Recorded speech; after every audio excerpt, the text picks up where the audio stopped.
usually, when people hear about mental illness, mental disorders, mental institutions, asylums, the first thought that comes to their mind is crazy. When a person's mind functions in a way that's just different than others, they categorize him or her as crazy. And that's what's going on in the world, unfortunately.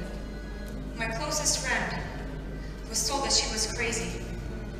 She was looked down on and judged without being given a chance to explain how the machine inside her head worked. This is her story. 17 years old. That's when she noticed something is seriously wrong with her. She told me that she felt like she was dragged into a roller coaster. We all love roller coasters, don't we? Or at least most of us. They're fun with their twists and turns, loops and curves, but not this roller coaster. Once you put the seatbelts on, there's no way of removing it. When the roller coaster began to go up, higher and higher, she felt like she's on top of the world. She felt powerful, amazing. And then the roller coaster began to go down, and we all know it doesn't go down slowly but hastily. Her lungs collapsed. She felt vulnerable, terrified, then it went up again, then down and up, twists and turns. She tried to cut the seatbelt, touch or rip it with her nails, but it wasn't just possible. Once you're dragged into the roller coaster, you have to go through it till the end. If you're still confused about what just happened, allow me to elaborate that the roller coaster was her mood swings. She would tell me that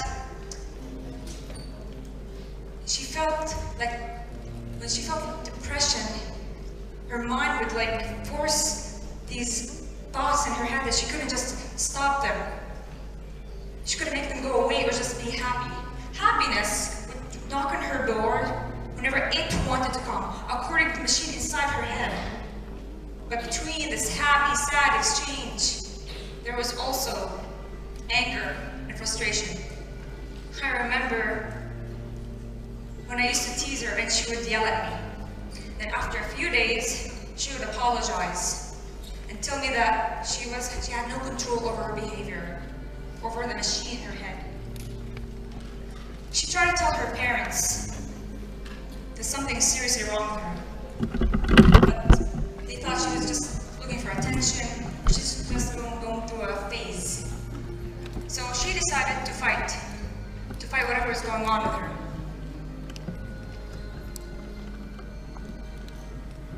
I remember when we came to the UAE to study in the University of Sharjah. She was 19 at the time. She would fill her walls with sticky notes full of information about all the courses she's taking. Her creativity and enthusiasm were beyond high. But there were days where she couldn't focus, where she couldn't force a smile, where she couldn't leave the room. She thought this should have been just a phase, but this phase went on for 2 years, and she was still trapped in it. When she turned 20 years old, she had saved enough money to seek a psychiatrist. After a while of convincing her and forcing her, she finally went to see him. And that's when she got diagnosed with bipolar disorder type 2. She was put on medication. Bipolar disorder isn't a personality disorder, it's a mood disorder. It's also called manic depression. Her mood would just shift in a way that was just unusual. Also, World Health Organization states that over 60 million people worldwide have bipolar disorder. Depression in bipolar disorder isn't like normal depression. Normal depression, it feels like falling off the 5th floor of a building. But in bipolar disorder, their mood would be so high they would feel like falling off the 15th floor of a building. The impact of such fall is by far worse. Evidence show that in bipolar disorder, people with bipolar disorder are born with it. But some evidence does not show that it's developed during their childhood, but trauma does trigger it. It's not just bipolar disorder, it's other disorders out there. My friend, she started taking medication. She felt better, but her mood swings did not go away completely. You see, some people think that once you take medication, your fear and anxiety will go away, you'll have good grades, you'll have friends. No. Medication does help, but it's all you, it's all in your hands. My friend, she's gone. She's no longer here. She challenged herself to join clubs, she challenged herself to find a hobby, she challenged herself to meet friends, and gradually she disappeared. She disappeared within her accomplishment, within her good health, within her safe environment. And I was her accomplishment, her hard work.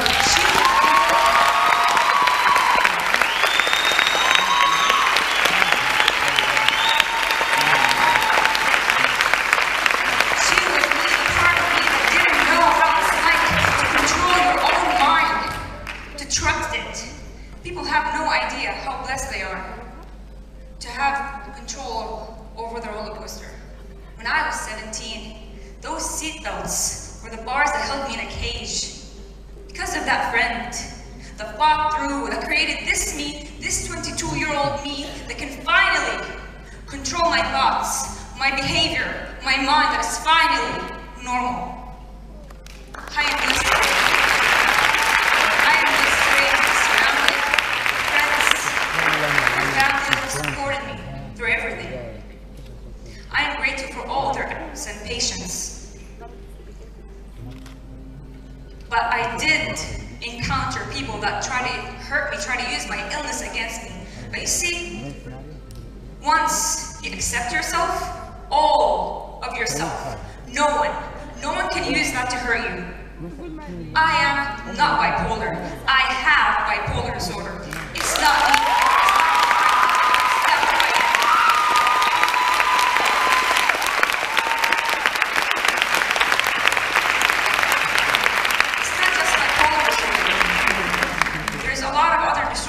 Suffer from silently, because honestly people view them as something shameful, something fearful,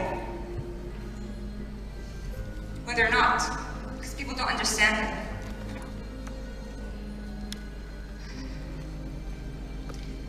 I have met people in this university that have bipolar disorder, that have ADHD, that have bulimia, and I swear they are one of the most creative, intelligent people I have ever met.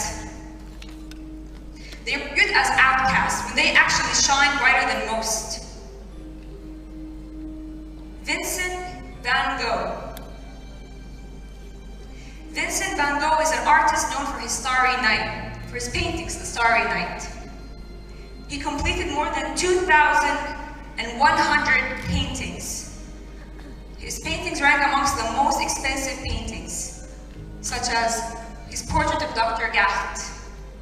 It was sold for $82.5 million. He was going through what seemed to be symptoms of bipolar disorder. He was viewed as an outcast. He used, even though his mind was at war, he still used his art to express the thoughts in his head through art. He shined. Whoever is listening and is going through something, a struggle, anything, a war in their head, challenge yourself. Challenge yourself to go out there. Challenge yourself to find a hobby, to meet people, to join clubs. Challenge yourself.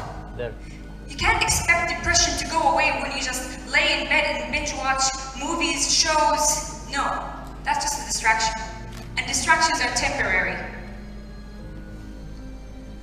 You gotta get out there and actually live, than just try to survive. That's what my friend did, what I did. My struggles made me the person I am today, the person that appreciates the little moments, that knows the meaning of hard work. I am not crazy. I am not my illness. I'm a person like any person out there. My name is Reham Yeshar. I'm a 4th year pharmacy student. I'm a person like all of you.